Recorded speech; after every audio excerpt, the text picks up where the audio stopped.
থিয়েটারের খুব কাছাকাছি আসলে চলে এসেছে এবং কি সেই এমপি থিয়েটারের কিন্তু মঞ্চ কিন্তু একেবারে প্রস্তুত। আমরা শেষ বাংলাদেশের নারী ফুটবল দলকে ফুটসাল ফুটবল দলকে দেখেছিলাম এমন বিরচিত সংবর্ধনা দিতে এবং কি সেই বিরচিত সংবর্ধনা পেয়েছিল নারী ফুটসাল দল। এবার সেই বিরচিত সংবর্ধনা কিন্তু আসলে পেতে যাচ্ছে কিন্তু আসলে বাংলাদেশের যেই বিরচিত ছেলেরা রয়েছে সেই ছেলেরা আসলে সেই সংবর্ধনা পেতে যাচ্ছে। আমরা আসলে এর আগে কিন্তু আসলে যখন নারী ফুটবলে দেখেছিলাম আসলে নারী ফুটবলে কিন্তু বাংলাদেশের যেই নবজাগরণটা দেখেছিলাম। এবার পুরুষ ফুটবলে বয়স ভিত্তিকে কিন্তু বাংলাদেশ দক্ষিণ এশিয়ার সেরা নারী ফুটবল দল, যেখানে দক্ষিণ এশিয়ার সেরা হয়েছে বেশ কয়েকবার,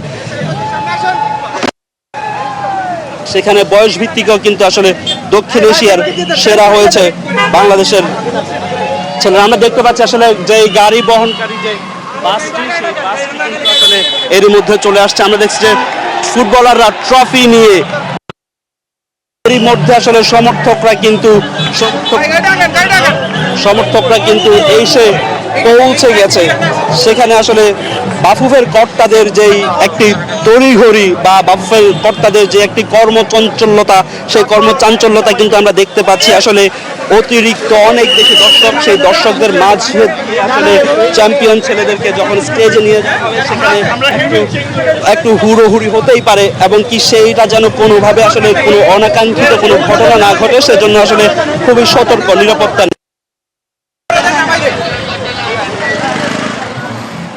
আমরা দেখছি যে আসলে বাংলাদেশের যেই চ্যাম্পিয়ন